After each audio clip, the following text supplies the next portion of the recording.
السلام علیکم ورحمۃ اللہ وبرکاتہ۔ ہماری قرآن کی تفسیر کا لیسن نمبر 57 ہے شروع سے، اور ابھی ہم پہنچے ہوئے سورہ المائدہ کی آیت نمبر 1 پر۔ تو انشاءاللہ شروع کرتے ہیں۔ اعوذ باللہ من الشیطان الرجیم، بسم اللہ الرحمن الرحیم۔ یا ایھا الذین آمنوا اوفوا بالعقود احلت لکم بہیمۃ الانعام الا ما یتلی علیکم غیر محل الصید وانتم حرم ان اللہ یحکم ما یرید۔ مائدہ ہم جو ہے تھوڑا سا اس کے بارے میں ہم جانتے ہیں۔ قرآن کی 5 سورت ہے یہ، اور یہ مدنی سورہ ہے۔ تو قرآن کے جن لوگوں نے مختلف چیزوں پر باتوں پر غور کیا ہے تو پتہ چلا کہ قرآن میں جو صورتیں ہیں مکی اور مدنی صورتوں کے گروپ بنے ہوئے ہیں، جیسے کہ قرآن میں ترتیب میں رکھی گئی، اور پھر کچھ مکی صورتوں کا ایک گروپ آیا، پھر دوبارہ مدنی صورتوں کا آیا۔ تو یہ جو پہلا مدنی صورتوں کا گروپ تھا وہ یہاں پر ختم ہو رہا ہے، سورہ بقرہ سے شروع ہوا، مائدہ پر ختم ہو رہا ہے۔ تو یہ پہلے گروپ کی آخری سورہ ہے۔ اس کے بعد سورہ انعام جو ہے وہ مکی سورہ ہے، پھر مکی صورتوں کا گروپ شروع ہوگا۔ ہم اس میں سورہ مائدہ میں کیا خاص بات ہے کہ یہ جو ہے اس میں یہ ایسے وقت پہ نازل ہوئی ہے کہ اس میں جو احکامات ہیں وہ تکمیل کرنے والے احکام ہیں۔ جیسے کہ اگر قرآن میں سورہ بقرہ اور سورہ آل عمران میں کوئی حکم آیا، حلال حرام کا کوئی حکم آیا، تو اس کو فائنل شیپ جو ہے وہ سورہ مائدہ میں دے دیا گیا۔ تو گویا کہ حلال حرام کے بارے میں پیچھے سے کوئی آیت میں سے پڑھتا ہے حکم، سورہ مائدہ میں اگر یہ بات آ گئی تو وہی فائنل حکم ہے، ٹھیک ہے۔ یعنی سورہ مائدہ کی جو آیات ہے وہ ثابت رہنے والی ہے، اور وہ ہو سکتا ہے کہ کچھ آیات اگر منسوخ ہوئی ہو تو سورہ مائدہ کی آیات پھر اس میں جو حکم احکامات آئے وہ منسوخ نہیں ہوئے۔ اور اس میں ایک تو تکمیل دین کا بارے میں بتا دیا اللہ تعالیٰ نے کہ آج ہم نے تمہارا دین مکمل کر دیا۔ تو اللہ تعالیٰ نے اپنی آخری شریعت کو اس آیت میں اس سورہ میں مکمل کیا، فرمایا، اس میں اعلان کر دیا کہ اب سارا مکمل کا مکمل دین اب تم کو دے دیا گیا، اور یہ قیامت تک کے لیے اب یہ آخری دین اور آخری نبی ہے۔ تو اس کے علاوہ اس میں کچھ اور کیا چیزیں ہیں، اس میں امت مسلمہ کی کچھ آزمائشی احکامات بھی ہیں۔ آپ کو پتہ ہے کہ اللہ سبحانہ تعالیٰ کا یہ طریقہ ہے کہ ایمان کو آزمایا جاتا ہے۔ اللہ نے قرآن میں بھی اعلان کر دیا کہ تم یہ مت سمجھو کہ تم کو آزمایا نہیں جائے گا، اس لیے کہ ایمان کا صرف زبانی دعویٰ ہم سے ریکوائرڈ نہیں ہے، ہم سے اللہ کی فرما برداری کا ثبوت بھی ہم کو دینے کا ہے کہ ہاں اللہ تعالیٰ ہم آپ کے فرما بردار، اور جو حکم اللہ نے کہا وہ ہم نے آنکھیں بالکل جو چرا کیے بغیر اس کو مان لیا۔ تو اس وجہ سے آزمائش جو ہے ایک مصلحت ہوتی ہے، اللہ تعالیٰ اس آزمائش کے ذریعے اپنے نیک بندوں کو، اپنے فرما بردار بندوں کو الگ کرتا ہے اور اپنے سے قریب کرتا ہے۔ تو اس میں کچھ احکامات، آزمائشی احکامات بھی ہیں۔ پھر اس میں امت مسلمہ سے عہد و پیمان کیے گئے ہیں شریعت پر قائم رہنے کے لیے۔ جیسے کہ ہم نے پڑھا کہ اہل کتاب سے اللہ تعالیٰ نے فرمایا کہ اہل کتاب میرے وعدے پورے کرو، میں اپنے وعدہ پورا کروں گا۔ تو جس طرح اہل کتاب سے وعدہ لیا گیا تھا شریعت پر قائم رہنے کے لیے، تو اسی طرح سورہ مائدہ میں مسلمانوں سے خطاب کیا گیا ہے اور ان سے عہد لیا گیا ہے۔ اہل کتاب کی جو برائیاں تھیں جن کی وجہ سے وہ اپنے عہدے کو پورا نہ کر سکے، جو اللہ کی چنی ہوئی امت کا ایک عہدہ ان کو دیا گیا تھا، ان کو پورا نہ کر سکے، اور جس طرح سے انہوں نے ان میں جو خرابیاں آئی جس کی وجہ سے وہ ناکام ہوئے، ان کے بارے میں نشاندہی کی اللہ نے، تاکہ مسلمان سمجھ جائے کہ ہمیں یہ ہمارے لیے ایک عبرت ہے، ایک سوچنے کی بات ہے کہ ایک اللہ کی چنی ہوئی امت اس طرح سے گمراہ ہو سکتی ہے اگر ہم ان باتوں کا خیال نہیں رکھیں گے. تو اس طرح سے سورہ مائدہ جو ہے وہ ان چیزوں پر مشتمل ہے. جو ہے اہل کتاب کے جو واقعات اور باتیں بتائی گئی ہیں وہ ایک طرح سے امت مسلمہ کو بھی سمجھانے کے لیے ہے کہ تم کو یہ مسٹیکس نہیں کرنی ہے، تم کو اپنا عہدہ اچھی طرح سنبھالنا ہے. پھر عیسائیوں کو بھی اس میں اینڈ میں دعوت اسلام دی گئی ہے. تو انشاءاللہ ہم شروع کرتے ہیں. اعوذ باللہ من الشیطان الرجیم، بسم اللہ الرحمن الرحیم.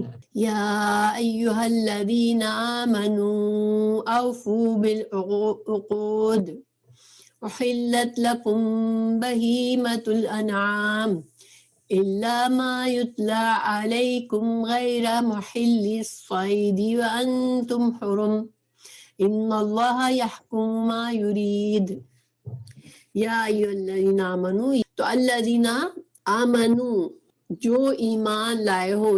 اوفو ہم وفا کہتے ہیں نا، وفا کرنا، وعدے وفا کرنا، یہ وہی لفظ ہے وفا. اوفو پورا کرو، ٹھیک ہے، وعدوں کو پورا کرو. بالعقود، عقود عقد کی جمع ہے اور اس کے معنی کیا ہے؟ گرہ لگانا. تو ایک چیز کو ایک چیز میں مضبوطی سے باندھنا، گرہ لگانا. یہاں پر عقود سے کیا مطلب ہے کہ مراد تمام جو بھی اللہ سبحانہ تعالیٰ نے مکلف کیا ہے بندے کو شریعت کے احکامات سے. ایک مسلمان کو پتہ ہے کہ وہ مکلف ہے، اس کو مکلف کا مطلب ہوتا ہے کہ باندھا ہوا ہے. انسان کو آزاد نہیں چھوڑا اللہ نے، ان کو حدود اور شرائط اور قوانین ان کے لیے بنائے ہیں. تو جن قواعد کے لیے اس کو پابندی ہے کہ اب اس پابندی کو پورا کرنا ہے، تو یہاں مراد جو ہے وہ شرائط کے احکامات اور دین میں جو تعلیم بندوں کو دی گئی وہ لازمی اور ضروری ہے اس پر قائم رہنا.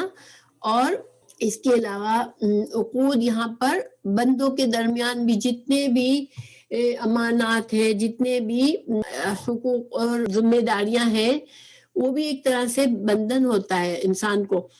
جیسے ہم کہتے ہیں کہ لو میں نے تو کسی سے کوئی وعدہ نہیں کیا ہے، نہیں. جب بھی ہمارے رشتے، ہر رشتہ ایک بندھن ہوتا ہے اور اس رشتے کے اللہ نے احکامات دیے ہوئے ہوتے ہیں.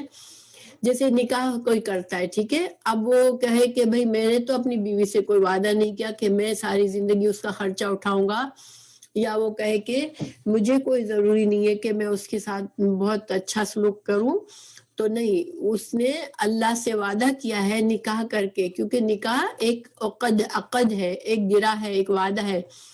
تو جیسے ہی انسان نکاح کرتا ہے، اس کی نکاح کی جتنی شرائط اللہ نے، جتنے فرض فرائض نکاح کے ساتھ، جتنے حقوق اور فرائض کی تفصیل بتائی ہے قرآن اور حدیث میں، ان سب کے اب وہ بندہ پابند ہو گیا.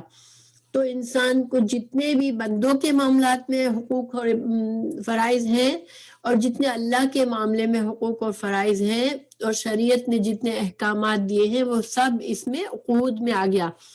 اللہ تعالیٰ نے سورہ مائدہ کے بالکل شروع میں ہی بندے پر یہ پابندی لگا دی، یہ حکم دے دیا کہ تم کو پورا کرنا ہے اپنے وعدوں کو. تو یہ وعدے عقود جو ہے وسیع معنوں میں ہے، ٹھیک ہے. تو اس میں کیا کیا چیزیں شامل ہیں؟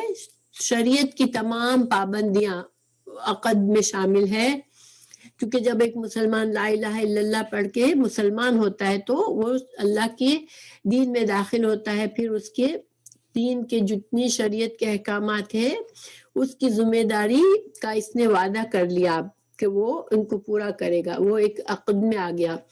پھر پچھلی امتیں جن معاملات میں اللہ کی فرمانبرداری میں ناکام رہی، ٹھیک ہے، یہاں پر چونکہ پچھلی امتوں کے بھی واقعات بتائے جائیں گے جس میں انہوں نے اللہ کی نافرمانی کی اور ناکام ہو گئی اپنے مشن میں، جن اللہ نے ان کو چنا ہوا بنایا تھا اور وہ ناکام ہو گئی، اللہ کی ناراضگی انہوں نے حاصل کی. تو اب امت مسلمہ ان تمام معاملات میں جن میں پچھلی امتیں ناکام ہوئی، ان معاملات میں اللہ کی فرما برداری کر کے وہ اس طرح ان کے نقش قدم پر نہیں چلے گا. یہ بھی یہاں پر ایک وعدہ اس میں شامل ہو گیا. لوگوں کے معاملات میں امانات اور تمام معاملات میں تمام عہد و پیمان. تو جیسے کہ میں نے کہا کہ تمام ہمارے رشتے، ایک معاشرے میں ہم رہتے ہیں تو معاشرے کے جو حقوق اور فرائض اللہ نے قرآن و حدیث میں بتایا ہے وہ سب ہمارے اوپر عائد ہو جاتے ہیں۔ جب ہم ایک معاشرے کے فرد ہیں، ایک فیملی کے فرد ہیں، ایک رشتے میں انوالو ہیں، شوہر بیوی ہے یا ماں باپ کا رشتہ ہے، بچوں بھائی بہنوں کا رشتہ ہے، تمام معاملات میں ہم آٹومیٹیکلی ہم کو اللہ کی جو بھی ہم نے شریعت اللہ کی اس کے تمام ہم پر جتنے حقوق اور فرائض عائد کیے گئے ہیں ان سب کی پابندی ہم پر لازمی ہے۔ اگر ہم یہ کہتے ہیں کہ ہم اللہ کے فرما بردار ہیں تو ہمیں اس دنیا میں تمام معاملات میں ہم پابند ہیں اس اللہ کے قانون کو پر چلنے کے۔ تو یہاں پر پہلی آیت بڑی زوردار آئی ہے۔ دیکھیں اللہ سبحانہ تعالیٰ قرآن کی وسعت دیکھیں، ایک جملہ فرمایا ہے کہ اے ایمان والو تمام اپنے عہدوں کو پورا کرو، ٹھیک ہے، عہدوں کو پورا کرو، اور اس میں بہت وسیع معنی آ گیا، ٹھیک ہے، کہ مسلمان فرما بردار بن کے رہو اللہ کے۔ پھر آگے اللہ تعالیٰ فرما رہے ہیں احلت، حلال سے ہے، حلال کر دیے گئے، لکم تمہارے لیے، لیکم تمہارے، بہیمتو، بہیمہ کہتے ہیں 4 ٹانگوں والے جانور، اور پھر اس کی کیا خصوصیت ہے، انعام، انعام کہتے ہیں ایسے جانور جو کہ نرمی سے چلتے ہیں، یعنی کہ انعام میں ان کی تفصیل آئی ہے کہ یہ 8 قسم کے انعام ہیں۔ تو سورہ انعام کی آیت نمبر 143 میں ان کی 8 قسمیں بتائی گئی، جس میں نر اور مادہ کو الگ الگ قسم کہا ہے۔ تو گائے، بکری، اونٹ اور بھیڑ 4 ہوئے، پھر ان کے نر یعنی 4 نر اور 4 مادہ، تو 8 ہو گئے۔ تو یہ سب کے سب حلال ہیں، ٹھیک ہے، بہیمۃ الانعام۔ تو یہ مویشی جانور جو ہے اللہ نے تمہارے لیے حلال کیے ہیں، ٹھیک ہے، اللہ مگر اس کے مگر اس کے یعنی سوائے اس کے ماں جو یتلا پڑھا گیا ہے علیکم تم پر۔ یہاں پر ایک بات ختم ہوئی کہ تم پر تمام جانور مویشی جانور تمہارے لیے حلال ہیں سوائے اس کے کہ جو کہ تم پر پڑے گئے ہیں۔ تو یہاں پر کیا مطلب ہے کہ اگلی آیت نمبر مائدہ کی 3 آیت میں، آیت نمبر 3 میں اللہ نے ان بہیمہ انعام میں سے جو حرام چیزیں ہیں وہ منع فرمائی ہے، تو اس کی تفصیل آگے ہے۔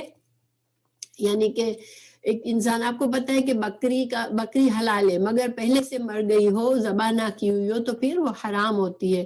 تو اس طرح کی تفصیل آگے آئے گی کہ بہیمہ میں کیا حرام ہے، ٹھیک ہے۔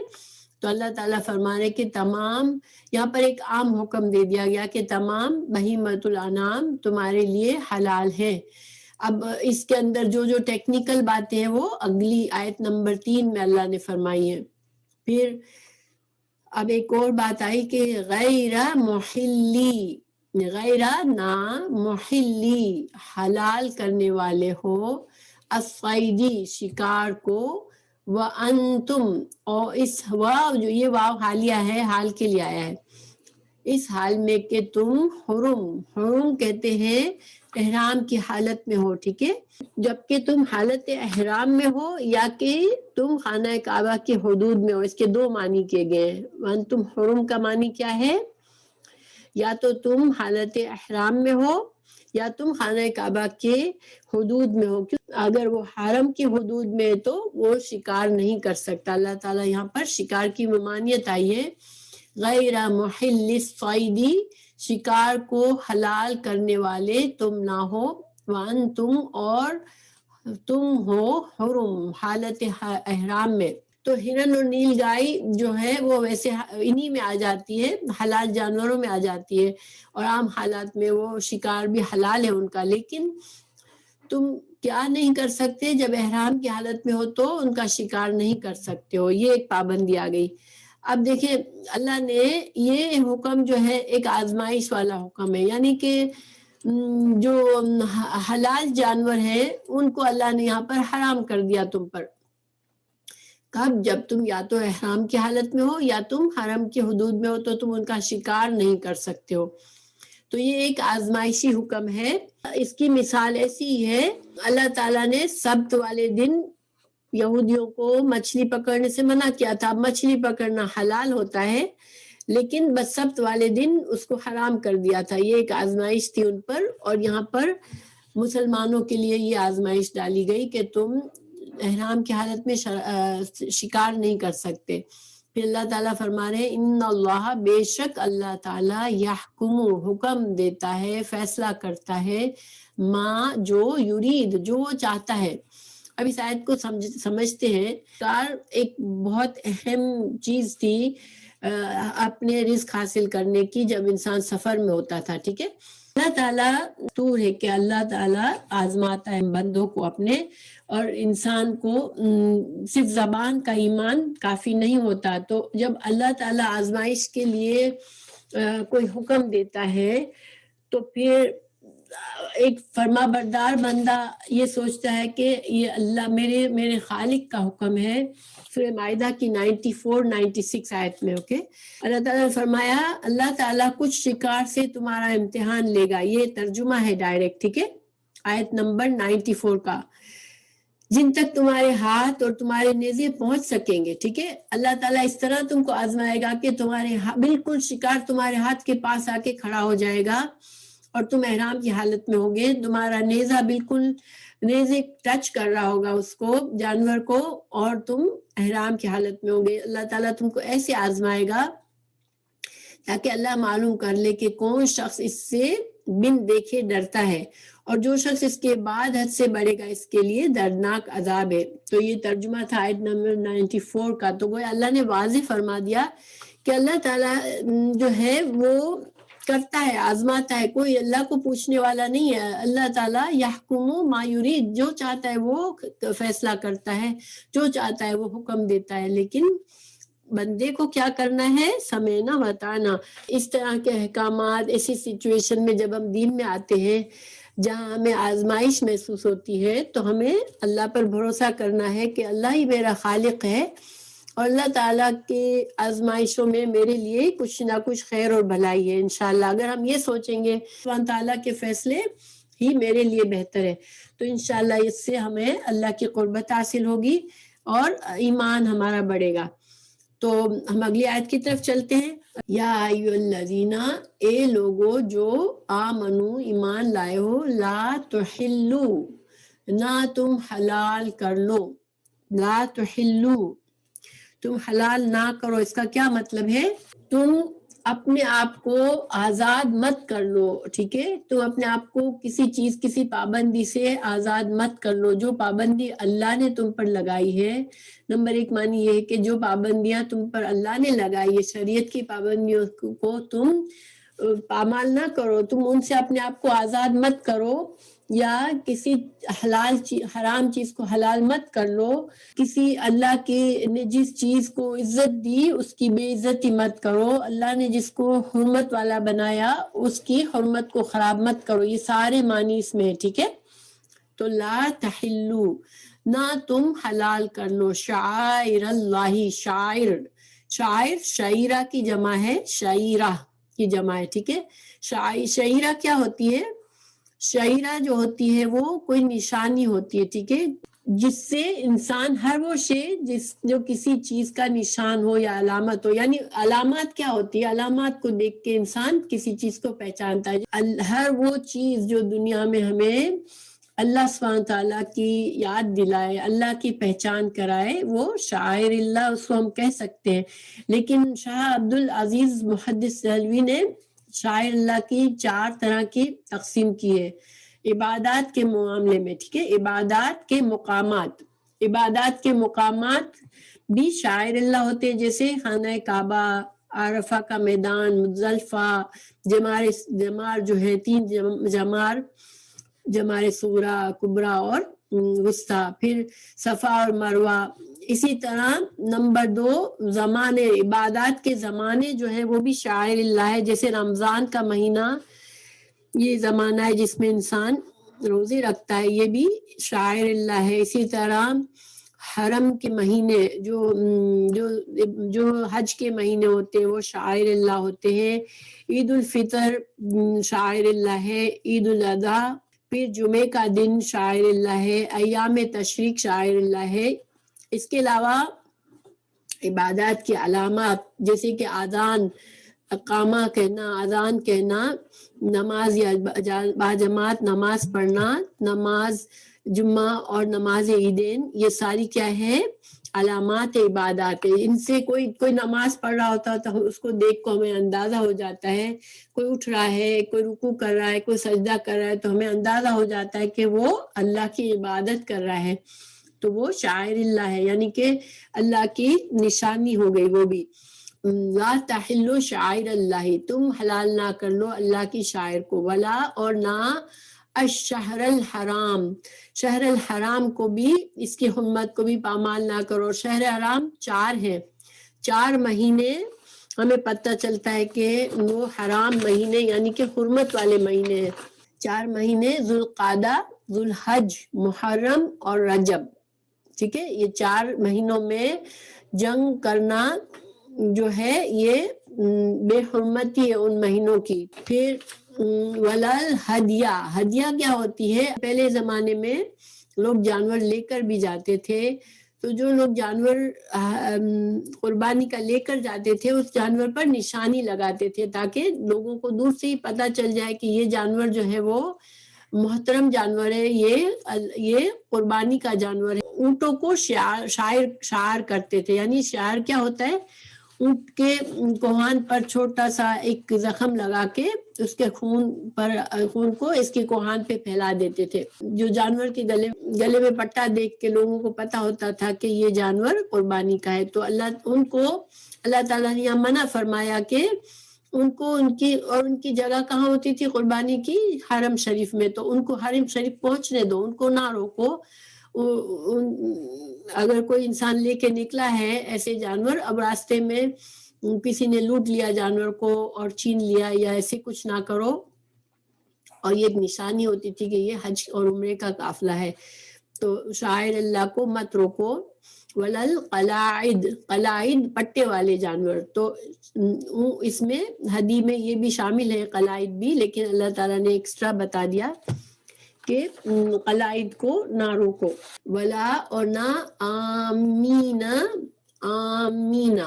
آمینہ قصد کرنے والے، ٹھیک ہے، ارادہ کرنا، قصد کرنا، جس کے پیچھے انسان جاتے ہیں. تو نہ آمین بیت الحرام، حرمت والے بیت الحرام جو ہے وہ خانہ کعبہ کی طرف، تو بیت الحرام کی طرف جو ارادہ کرتے یعنی جو حج اور عمرہ کے لیے جاتے ہیں ان کی بھی حرمت کو پامال نہ کرو، ان کو روکو مت، ان کے لیے مصیبت مت کھڑی کرو. یبتغونا، کیونکہ وہ چاہتے ہیں، وہ تلاش میں ہوتے، باغا یا باغی سے ہے، وہ تلاش کر رہے ہوتے ہیں، فضل من ربہم، اپنے رب کا فضل تلاش کر رہے ہوتے ہیں، ورضوانا، اور رضامندی. فضل کا بعض علماء نے فضل اور رضوان کا ایک ہی معنی کیا ہے، اجر و ثواب، اللہ سے اجر و ثواب کمانا چاہتے ہیں. ٹھیک ہے، تو اللہ تعالیٰ یہاں فرما رہے ہیں کہ جو لوگ حج اور عمرہ کرنے کی نیت سے نکلتے ہیں وہ اصل میں اللہ کا ثواب اور اللہ سے رزق اور اللہ کا فضل حاصل کرنے کی ان کی نیت ہوتی ہے. تو تم ان کو تکلیف مت دو، ٹھیک ہے، ان کے لیے مصیبت مت کھڑی کرو اور ان کے لیے آسانیاں کرو. تو اللہ تعالیٰ نے 4 چیزوں کے لیے فرمایا یہاں پر کہ تم اللہ کے شاعر کو کی بے حرمتی نہ کرو. اللہ کے دین کے جتنے بھی احکامات ہیں، جتنے بھی باتیں جو اللہ کی نشانیاں ہیں، جو اللہ سے قریب کرنے والی چیزیں ہیں، ان سب کی حرمت کرو، ان کی بے حرمتی نہ کرو، یعنی کہ خود کو، اپنے آپ کو اس سے آزاد نہ کر لو، ان کو ترک نہ کر دو. ٹھیک ہے، انسان اگر دین کو ترک کر دیتا ہے، دین کے طریقوں کو ترک کر دیتا ہے، چھوڑنے لگتا ہے، تو وہ اصل میں اللہ کے احکامات کی بے حرمتی کر رہا ہے، اللہ کی پابندیوں کو توڑ رہا ہوتا ہے. کچھ علماء یہ کہتے ہیں کہ شعائر اللہ کو حلال نہ کرو، مطلب اللہ کے تمام احکامات پر پابند رہو، اللہ کے اوامر جتنے احکامات ہیں اور جتنی چیزوں سے روکا گیا ہے ان سب کو تم پابندی کرو اور ان کی بے حرمتی نہ کرو. اور کچھ نے کہا کہ اس سے حج عمرے کے احکامات ہیں. ٹھیک ہے، تو پہلی بات تمام شاعر اللہ کی احترام کرو، تمام اللہ کے احکامات کی احترام کرو.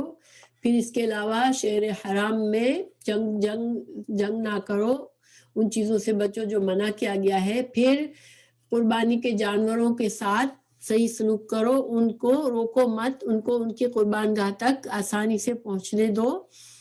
اور جو حج عمرہ کے لیے جو لوگ نکلے ان کے راستے میں رکاوٹیں مت کرو. ٹھیک ہے، یہ ساری باتیں یہاں پر اللہ نے ہمیں فرمائی ہے. پھر آگے اللہ تعالیٰ فرما رہے ہیں کہ وَإِذَا، اور جب حلال ہو جاؤ. تم حلال ہو جاؤ سے مطلب کیا ہے کہ تم احرام سے، اب احرام اتر گیا، تمہارے سارے کام حج کے ہو گئے، اب تمہیں احرام اتارنا ہے، احرام کی پابندیوں سے تم آزاد ہو گئے. ٹھیک ہے، حلال ہونا کیا ہے؟ پابندیوں سے آزاد ہونا، گرہ کھل جانا، یعنی کہ جتنی پابندیاں تم پر ڈالی گئی تھی احرام کی حالت میں اب تم اس سے آزاد ہو گئے تو تم حلال ہو گئے. ٹھیک ہے، حلال ہو جاؤ تم. فاصطادوا، تو شکار کرو. احرام کی حالت میں منع فرمایا تھا اللہ نے، تو اب تم کو اجازت ہے احرام اتارنے کے بعد اب تم شکار کر سکتے ہو. یعنی اب پہلا حکم آ گیا پھر سے، جن حلال جانوروں کا شکار تم کر سکتے ہو اب تم کو اجازت ہے. پھر آگے اللہ تعالیٰ ایک اور بات بتا رہے ہیں، ولا، اور نہ، یجرمنکم، جرم آمادہ کرنا، کسی چیز پر اکسانا، تمہیں نہ آمادہ کر لے کیا چیز؟ شنآن، دشمنی، تمہیں دشمنی پر آمادہ نہ کر لے کیا چیز؟ قوم کی دشمنی. ٹھیک ہے، کسی قوم کی دشمنی تمہیں آمادہ نہ کر لے، ان، یہ کہ یصدوکم، کیونکہ انہوں نے تم کو روکا تھا، ان سے، المسجد، مسجد، الحرام، حرام سے. پہلا عمرہ کرنے کے لیے رسول اللہ صلی اللہ علیہ وسلم نکلے تھے تو قریش نے روک دیا تھا، حالانکہ مسلمان بغیر اسلحے کے گئے تھے، احرام کی حالت میں تھے، جانور ساتھ تھے، مگر قریش نے ان کو عمرہ نہیں کرنے دیا تھا، جو کہ اس زمانے کے لحاظ سے بھی بہت بڑا جرم تھا، اس لیے کہ یہ قانون تھا کہ کسی کو بھی حج اور عمرہ سے نہ روکا جائے، مگر انہوں نے مسلمانوں کو روکا تھا. تو اب چونکہ سورہ معاہدہ بعد کی صورت ہے، جب مکہ فتح ہو چکا، جیسے کہ مکہ فتح ہو چکا اب، اور اب مسلمان جو دین کامل ہو رہا ہے، مکمل ہو رہا ہے، تو اب مسلمان یہ نہ سوچے کہ ان لوگوں نے ہمیں روکا تھا چونکہ تو اب ہم مضبوط ہیں تو ہم ظلم کر لیں. ٹھیک ہے، ہم ان پر اب ان کا بدلہ لے لیں. ان، یہ کہ تعتدوا، تم زیادتی کرو. اللہ تعالیٰ فرما رہے کہ تم اب زیادتی مت کرنا، اس جو کہ ظاہر یہ بہت بڑا وہ تھا کہ ان کو روکا گیا تھا، تو بڑا غصہ تھا لوگوں کو، بہت افسوس ہوا تھا مسلمانوں کو، اور بہت ناجائز ان کے ساتھ عمل کیا گیا تھا. تو تمہیں مشرکین نے 6 ہجری میں پہلے روکا تھا مسجد حرام میں جانے سے پہلے، تو اب 7 ہجری میں یہ لوگ دوبارہ گئے تھے اور اپنا قضاء عمرہ کیا تھا پورا. تو اللہ تعالیٰ نے فرمایا کہ تم اب اس دشمنی میں، اس غصے میں تم دشمنوں کے ساتھ زیادتی مت کر لینا. وتعاونوا، دیکھیں اسلام انسان کو، مسلمانوں کو ہر طرح کے فساد سے بچاتا ہے کہ بے وقت بے موقع کسی سے بھی مت لڑو. اگر حالانکہ انہوں نے بڑا جرم کیا تھا تمہارے ساتھ، پھر بھی اللہ نے فرما دیا کہ تم زیادتی مت کرنا. اسلام میں بدلہ الاؤڈ ہے، مگر جتنا تمہارے ساتھ کیا گیا بس اتنا. ٹھیک ہے، اور معاف کر دو تو بہت بہتر ہے. لیکن اگر جو مظلوم ہے وہ موقع ملنے پر خود ظالم بن جاتا ہے تو یہ اسلام اس کی اجازت نہیں دیتا. پھر آگے اللہ تعالیٰ فرما رہے تعاونوا، تعاون کرنا اردو میں بھی بولتے ہیں نا، ایک دوسرے کی مدد کرنا. عین واو نون روٹ ورڈ اس کا. تعاونوا، ایک دوسرے کے تعاون کرو، ایک دوسرے کی مدد کرو. البر، نیکی پر. البر، نیکی کے کام، تمام نیکی کے کام. والتقوی، اور تقوی پر. یعنی کہ جب کوئی تقوی اور نیکی کا بڑا کام ہو رہا ہو تو تم اس میں اپنا حصہ ڈالو، تم مدد کرو. ولا اور نہ تعاونوا تم تعاون کرو علی الاثم گناہ کے کام پر والعدوان اور زیادتی کے کاموں پر. یہ ایک بہت بڑا اہم اصول ہے اس آیت میں کہ اسلام ہمیں کیا سکھاتا ہے کہ ہم کسی ظالم کا مدد نہ کریں، کسی زیادتی والے غلط کام میں ہم اپنا حصہ نہ ڈالیں. اسلام ہمیں سکھاتا ہے کہ ظالم کا ساتھ مت دو چاہے کوئی بھی ہو. ایک حدیث ہے رسول اللہ صلی اللہ علیہ وسلم نے فرمایا اپنے بھائی کی مدد کرو خواہ وہ ظالم ہو یا مظلوم. تو ایک آدمی نے عرض کی اے اللہ کے رسول جب وہ مظلوم ہو میں اس کی مدد کروں گا لیکن اگر وہ ظالم ہو تو پھر میں اس کی کس طرح مدد کروں؟ فرمایا اس وقت اس کی مدد یہ ہے کہ اسے ظلم سے روکو، یعنی کہ ظالم کو اس کے ظلم سے روکنا یہ مدد کرنا ہے اس کی کہ وہ انسان اپنے غصے میں غیظ میں غضب میں اگر ایک انسان زیادتی کر رہا ہے کسی پر، اگر وہ دوسرا بندہ اس کو شے دے گا یا خاموش رہے گا تو وہ سمجھے گا کہ میں صحیح کر رہا ہوں، لیکن اگر دوسرا بندہ آ کے اس کو کہے گا کہ تم یہ غلط کر رہے ہو تو وہ شاید سوچے گا کہ ہاں میں کہیں غلط تو نہیں کر رہا. یہ بخاری کی حدیث ہے. ٹھیک ہے، تو یہ ایک اصول ہے اسلام کا کہ اچھے خیر کے بھلائی کے کاموں میں ایک دوسرے سے مدد کرو، ایک دوسرے کو تعاون کرو، اور جو انسان تعاون کرتا ہے اس کا وہی اجر و ثواب ہوتا ہے جو نیکی کرنے والے کا ہوتا ہے. اور برائی کے کاموں میں ایک دوسرے پر زیادتی کرنے کے کاموں میں گناہ کے کاموں میں کسی کو ساتھ مت دو ورنہ تمہارا گناہ وہی ہو جائے گا. کہ ہمارا دین ہمیں کیا سکھاتا ہے کہ تمام